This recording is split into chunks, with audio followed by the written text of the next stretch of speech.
This show is produced by the Hartman Media Company. For more information and links to all our great podcasts, visit hartmanmedia.com. Welcome to the American Monetary Association's podcast, where we explore how monetary policy impacts the real lives of real people and the action steps necessary to preserve wealth and enhance one's lifestyle.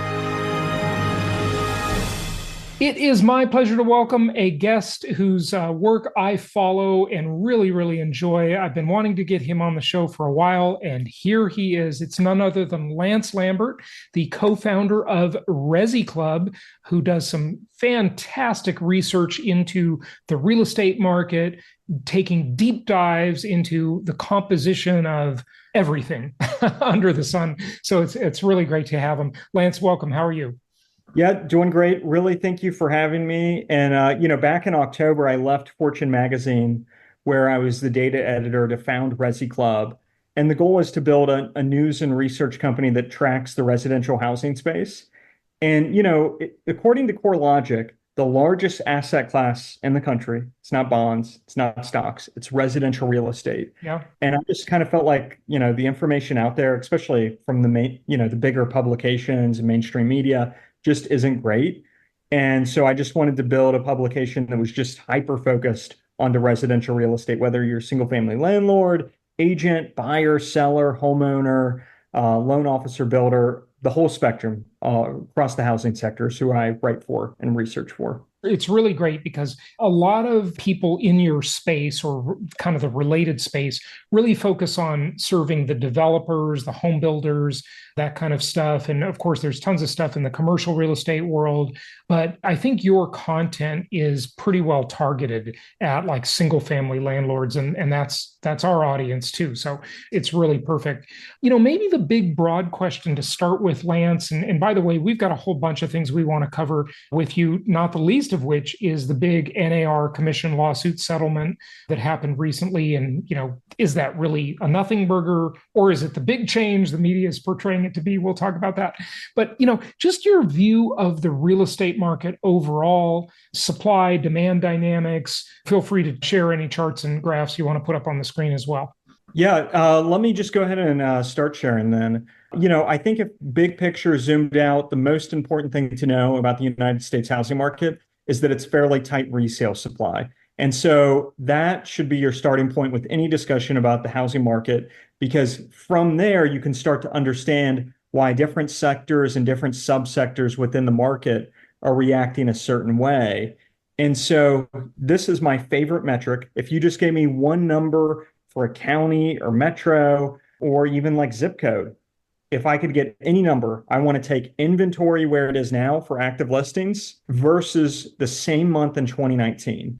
And what you will see is that on a national level, we're still down about 35%, 30% from pre-pandemic 2019 levels. Before we go into that, so we're down 30 to 35% from pre-pandemic levels in 2019. Okay, great. But what I think people have to realize with that statement, Lance, is 2019 was by no means a bad market. It was by no means a buyer's market. I mean, we were doing solid business in 2019. Lots of people wanted to invest and buy nationwide. So there's all these comparisons from kind of the crash bro group of, hey, it's another 2008, right? It's another great recession. It's another financial crisis, or they think that's coming, I guess I should say. 2019 was still a pretty solid market, right? Would you agree? Yeah, so 2019 was several years of falling active listings. They've been drifting down for years. And so 2019 was fairly low. Now, I will say that when you compare actives now to versus 2019, and if a market is at or much more above 2019 levels, they have seen more softness and more weakness, and maybe even some declines like a market like Austin. And one reason that it's weaker once you get to that level is because, 2019 was very much a seller's market and very low actives, but affordability now is so much more strained than 2019. Right. That is one thing that kind of equals it out a bit. But sure. You're absolutely right. But active listings throughout the U.S., the Northeast, very tight, the Midwest, very tight, Southern California, very tight. New Mexico, up into like Wyoming, very tight. Through the South, you get some patches here or there. And really, the reason for that is that the South had a good amount of, and in Central in Texas as well, had a good amount of new construction. So as the rates shot up, and some of those builders made affordability adjustments in some areas, some of the resale market, if sellers didn't come back a bit or got, kind of went too high, it gave actives a breathing room to rise. Not crashing. I would actually classify it more as normalizing, but still a tight resale market. And so if you look at this one, okay, see the brown very tight here, very tight out here, a little weaker through here. And Florida a little patchier. Okay. And by the way, you're saying here and there, and I just want to make sure people on audio only can understand this. So what he's showing is that overall nationwide inventory is very tight, very constricted. There are a few spots in Texas mainly and a couple of southeastern spots that show a little bit more of a relief in terms of a normal inventory market because builders were building there in a lot of those areas. There's just more land to build onto. If you have any comments on that, feel free, Lance. Yeah, that's it. And then if you take that map and then look here, where you see inventory has moved up the most, some of them are kind of flat, mild price declines. And then a lot of those areas where actives are very, very tight, like Connecticut, for example, is down in most of the counties throughout Connecticut, down 80% from pre-pandemic levels. Yeah, and that's probably a lot of that could be attributed to people leaving New York City, right? It's the donut effect, exactly. Where during the pandemic, a lot of like those secondary markets like Austin and Boise kind of boomed, and throughout parts of like Colorado and Utah. But as the offices started to reopen, what we started to see more was the pandemic migration and work from home effect was still there, like that work from home arbitrage. But what was going on, it was deeper into the exurbs, like places to where you couldn't reasonably commute into the office every day. Right. But maybe you had to go into the office every couple of weeks or monthly, it was doable. And so really far out in New Jersey, I mean, Mercer County, New Jersey, it's up 11% year over year for prices, despite mortgage rates going up to 7%. And Hartford County, Connecticut is up 12.8%, despite, mortgage rates going from 3 to 7. So you really see that donut effect there. Yeah. Talk to us a little bit about, Florida, Alabama, Tennessee, Georgia, Arkansas. These are markets a lot of our investors like. They're obviously very investor active markets. And I know it's spotty. Everything is, all real estate is local, folks. It's very localized world, but your map is pretty localized too. So yeah. So what's happened in Louisiana in particular is there's been some home insurance shocks on top of the fact that we went through an overheating on price growth during the first 2 years of the pandemic. And then we had a rate shock going from 3 to 7. And then when you add in those home insurance shocks, that just puts a few markets where the affordability gets too strained. And everywhere in the country has essentially, during the mortgage rate shock, gone down for supply in terms of new listings coming into the market, the lock-in effect. And then everywhere is essentially came down on demand as well. So the market has been constrained to both sides. But what's happened for pricing is, in a lot of markets, if you went down for both, kind of like the Connecticut's of the world, this is just economics 101. If the supply and demand curve moves together, pricing can continue. And some markets we've seen demand pull back more than the supply pullback. And that's been the places that have softened more. And if you have that third affordability shock, where you not just the price shock, not just the rate shock, but also the home insurance shock, that's been some of the places where you've seen more of that demand pullback. And then some of the investors just having a harder time finding cash flow. And so that's created some of the weakness in some of those parts like Louisiana. Lance, do you look at anything internationally? I'm just curious. I'm very focused on the US housing market. So when I do things like international, it's maybe like comparing like our mortgage market versus. And I remember reading this chart. Yes, that was interesting. We're the spoiled kids. Yeah. We have, these fixed mortgages, 15-year, 30-year. Yeah. And that's an anomaly in the rest of the world. And so for them, they're feeling that squeeze of the rate shock more on the homeowner side. Absolutely. Absolutely. Here's the reason I ask you about the international thing is that when you look around the world, amazingly, as unaffordable as everybody seems to feel the US market is, it's actually not that expensive compared to many markets around the world. And the US is actually sitting pretty well. It's like a semi-reasonable affordability here versus, you look at the UK and it's impossible. Just give up now, right? So a few things there. And one core thing is that a lot of those countries don't have the American South and the Sun Belt where right. they're very friendly to home building and there's a lot of home building going on. And so the supply in the US, even though we're probably underbuilt and estimates are somewhere between like 1 million and 5 million, we're still better off than a lot of those other countries that have made it so hard to build. Yeah. Yeah. Yeah, absolutely. But my point in asking you that was, there seems to be this kind of mentality out there that just because things were more affordable in the past, and certainly during the pandemic era, they were extremely affordable. But even before that, in the last few decades, right, things were, more affordable, that they have to somehow return to that, like they have to regress to the mean. And I think that's just a faulty idea on its face. Just because something was better in the past does not mean it has to return there. I think one thing to keep in mind is, and I think everyone should go look and just kind of like Google housing affordability. When you take into account mortgage rates, home prices, and incomes, the 2010 to 2021, that was the best period ever, essentially. That was the lowest housing affordability or best housing affordability you can find in 50 plus years. And there's no guarantee we're going to go back to that. Now, what might be more likely is that, we've kind of gotten strained once we hit like 8% mortgage rates or 7. So maybe over time, if mortgage rates come in a bit and if home building continues to maintain and home price growth, maybe income growth could exceed home price growth for a bit. We could ease a bit on the affordability, but it's not going to take us back to pre-pandemic affordability. Yeah. So I think those nostalgic times, we just have to understand it's very unlikely that is coming back. So that train has left the station, the ship has left the dock, whatever you want to say about it, from whatever cliche, just people have to just deal with that and make decisions now. The best time to plant a tree was 20 years ago. The second best time is today, right? Just move on, right?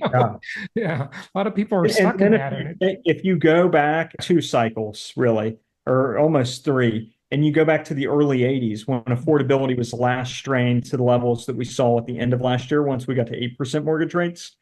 From that point on, heading forward, yes, affordability improved, but also home prices kept going up. So if you waited until the mid 90s when housing affordability really was improved relative to the 80s, because it was a slow grind down, home price appreciation had already ran really far up beyond those 1981, 1982 levels. Right. Yeah. Yeah. And by the way, you mentioned cycles, go back, 2, 3 cycles. How long is a cycle in your eyes?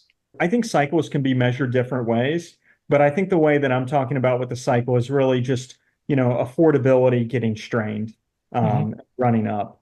So the last run up in affordability was like the 2005, 2006, and then the rollover, which is really, that period is a historical anomaly because that's just not how we've usually rolled off of, an affordability being pressurized like that. What else would you like to cover in this thinking about the market, where we are, where it's going?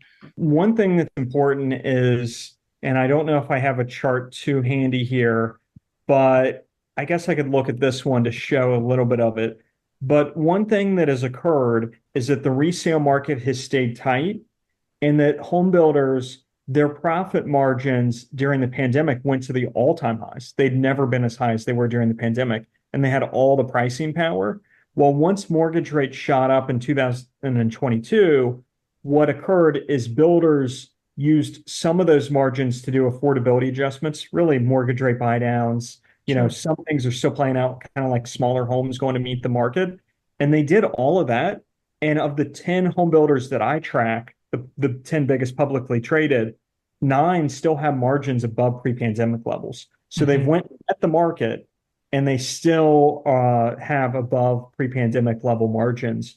And so what you haven't seen happen is a big hit to single family home building in terms of like the number of homes. Yeah, you've seen starts and stuff roll over, but in terms of the completions and stuff, we haven't seen a big hit.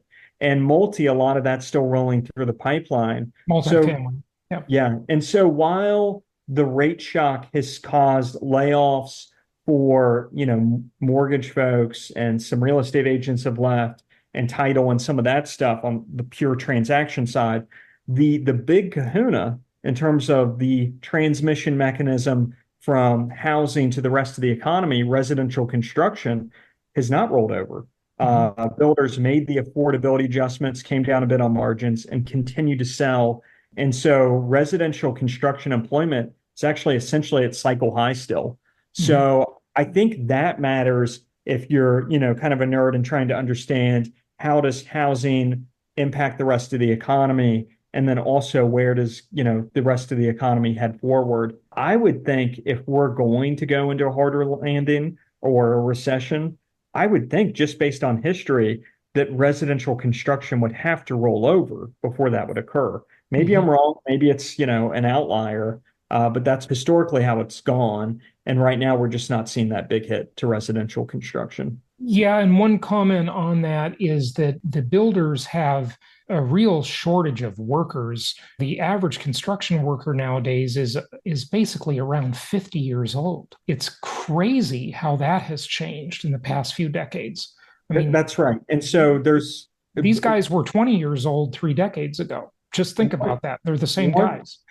One theory is that there's some hoarding going on because the builders know even if things were to change, right, or they were to slow, that long term, and especially in the next couple of years, things are good for them, they think, because there's a need for single family homes in the United States, and they believe we're underbuilt. So even if we started to see a bigger hit to them, they might not make the job cuts like they would have in the past. And here's the largest home builder in the country.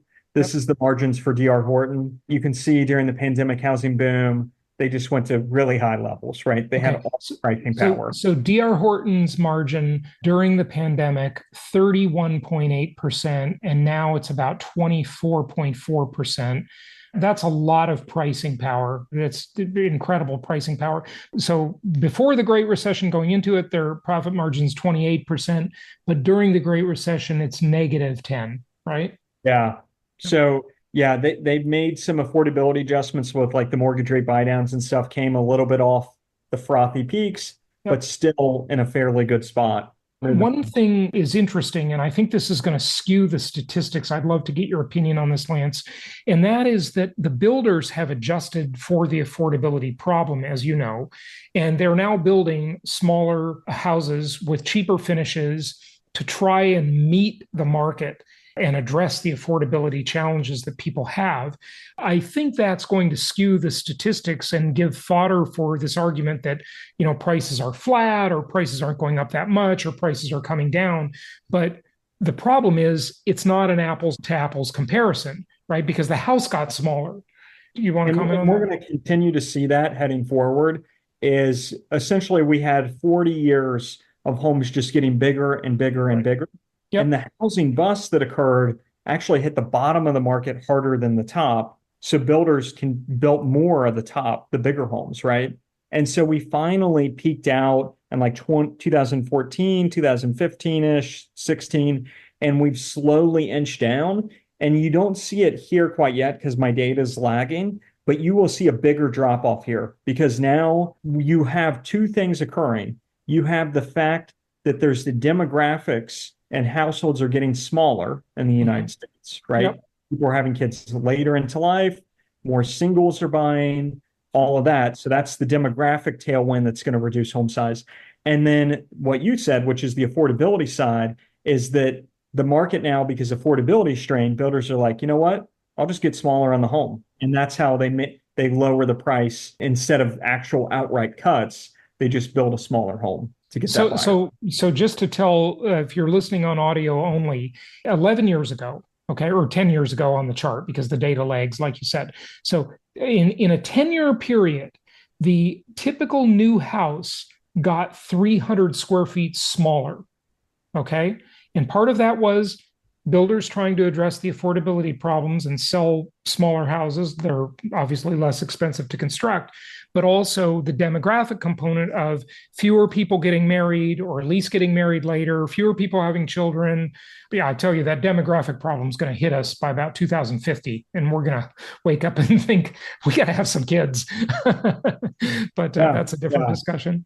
But as an investor, you can kind of see it heading forward. Exactly. Yeah. Lance, let's talk a little bit about all of these people that have these extremely cheap mortgages, and just rough numbers here, approximately 25% of the country has a mortgage at or below 3%.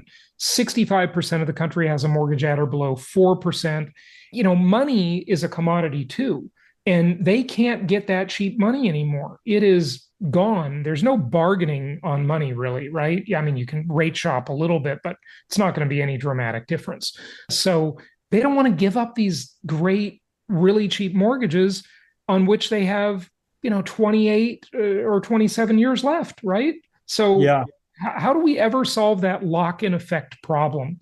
Yeah, so if it's a problem that we don't have enough inventory, right? That's the problem. When I say it's a problem, yes, but if you own a lot of real estate, it's great because it's going to keep supply low, and that's going to put upward pressure on prices. I think what we can assume is that there's not going to be a crazy amount of turnover in the market, right? Not a lot of churn, like this home selling and this person then selling it and going buying something else.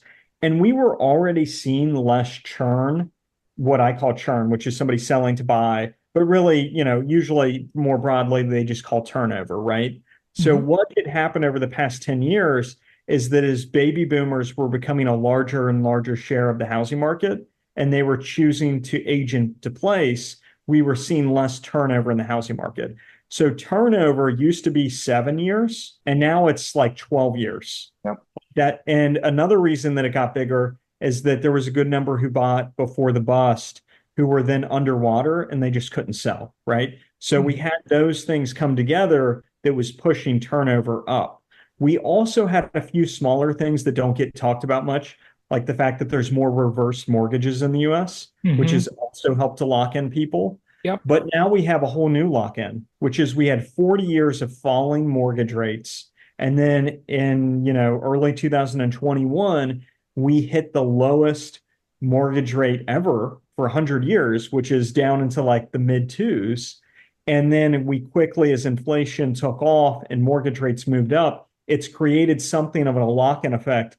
And this is probably the worst one we've ever seen. If you want to find one even comparable, you would have to go back to the early 80s. And so FHFA, the researchers over there published a 52-page paper last week, and they found pretty much what we already knew, which is there's a lock-in effect in the market.